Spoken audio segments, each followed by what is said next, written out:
Hello friends, welcome to how to learn English. Find out errors की अगली class में आज फिर कुछ और एरर्स देखते हैं। आप वीडियो पॉज करके पहले खुद कोशिश कीजिए, क्योंकि इसमें से कुछ एरर्स ऐसी हैं जो हम ऑलरेडी सीख चुके हैं। उसके बाद आप देखिए कि आप कितने मिस्टेक्स ढूंढ पाए हैं। The teacher will not start teaching. Teacher शुरू नहीं करेगा पढ़ाना।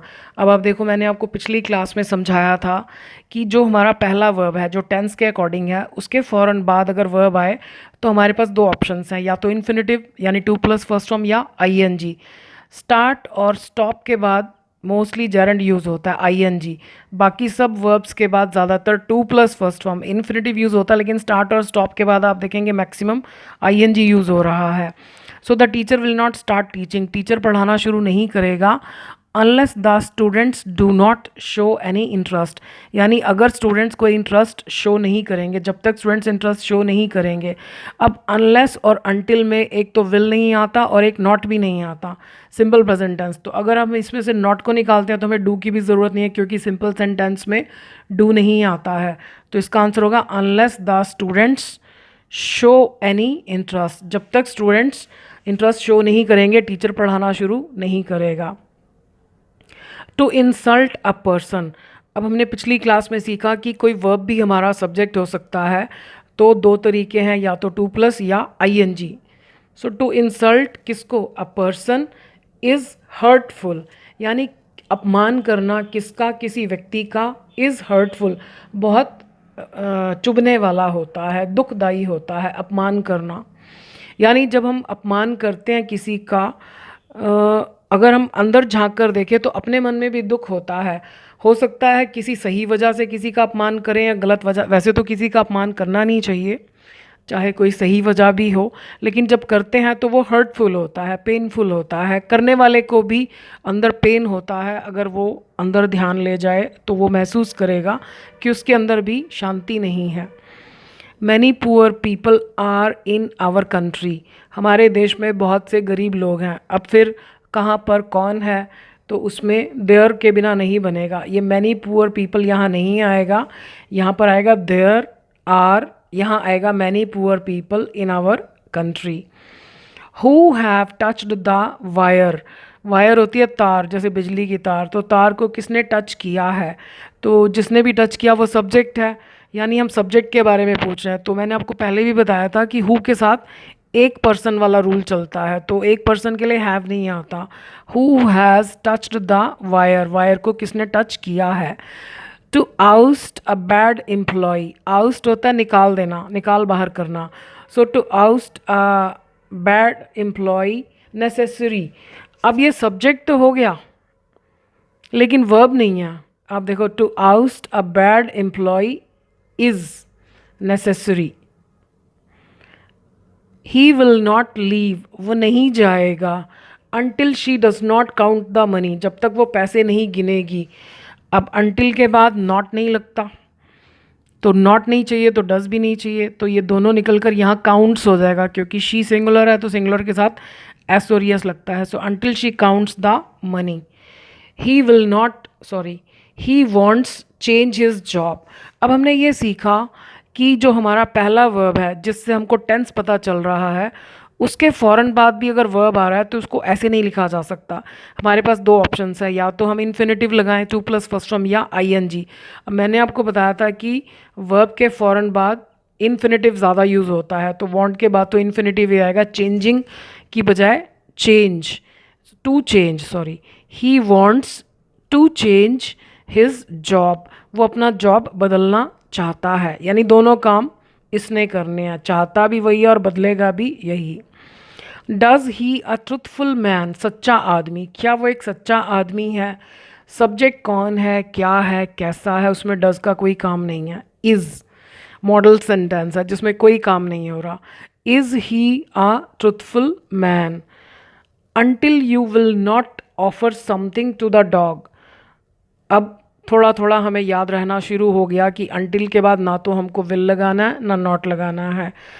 until you offer, अब यहाँ पर offers तो होगा नहीं क्योंकि you के साथ एसोरियस नहीं आता, so until you offer something to the dog, जब तक तुम डॉग को कुछ ऑफर नहीं करोगे it will not stop barking। अब आप देखो फिर वर्ब के बाद वर्ब, और मैंने आपको बताया कि स्टार्ट, यहाँ बताया था कि स्टार्ट और स्टॉप के बाद मोस्टली जेरेंड यूज़ होता है, आईएनजी, टू प्लस भी लगा सकते हो, लेकिन स्टार्ट और स्टॉप के बाद आपको मोस्टली यही देखने को मिलेगा, टू प्लस फर्स्ट फॉर्म कम यूज़ किया जाता है।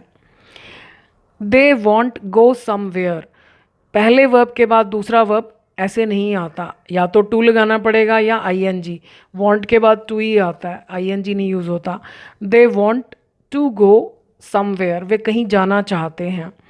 गो के बाद हम टू लिखते हैं अगर जगह का नाम हो, तो समवेयर किसी जगह का नाम नहीं है, इसलिए हम गो के बाद टू नहीं लिखेंगे, गो से पहले तो हमें लगाना ही है। They want to go somewhere. To teach you are not easy, अब ये देखिए फिर ये हमारा सब्जेक्ट है, लेकिन अब ये थोड़ा लंबा हो गया। पढ़ाना किसको? तुम्हें।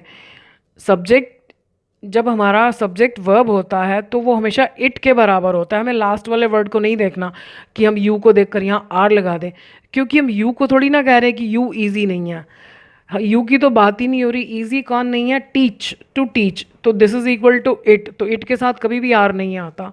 सो to teach you is not easy. He did not try, उसने कोशिश नहीं की, ये हमारा पहला वर्ब। उसके बाद दूसरा वर्ब हमने two plus first form infinitive लगा दिया, तो ठीक है, इस सेंटेंस में कोई मिस्टेक नहीं है कि he did not try to settle the matter, उसने मामले को सुलझाने की कोशिश नहीं की। Until she will not remove the wrapper, अब तो हमें बहुत अच्छे से समझ में आ गया अनटिल देखते ही कि ना तो हमें विल लगाना है ना हमें नॉट लगाना है, यहाँ एस लगेगा क्योंकि सब्जेक्ट शी है। So until she removes the wrapper, wrapper होता है जो किसी चीज़ के ऊपर जो कागज़ का कवर चढ़ा होता है उसको रैपर बोलते हैं। सो जब तक वो रैपर को हटाएगी नहीं, she can't eat the ice cream, वो आइसक्रीम नहीं खा सकती है। To change jobs give him happiness, अब ये देखिए फिर हमने वर्ब को सब्जेक्ट बनाया। टू चेंज, हम चाहें तो चेंजिंग भी लिख सकते हैं, उससे कोई फ़र्क नहीं पड़ता। क्या बदलना? जॉब्स। गिव, अब जॉब्स को देखकर हमने गिव नहीं लगाना क्योंकि उसे खुशी नौकरियां नहीं देती। बदलना, तो जब भी ये हमारा सब्जेक्ट होगा तो हमें बाद वाले वर्ड्स को नहीं देखना और इसके साथ हमेशा सिंगुलर वाला रूल चलता है, तो यहाँ गिव्स आना चाहिए। To change jobs gives him happiness, नौकरियां बदलना उसे खुशी देता है। A boy is in my neighbourhood, मेरे पड़ोस में एक लड़का है।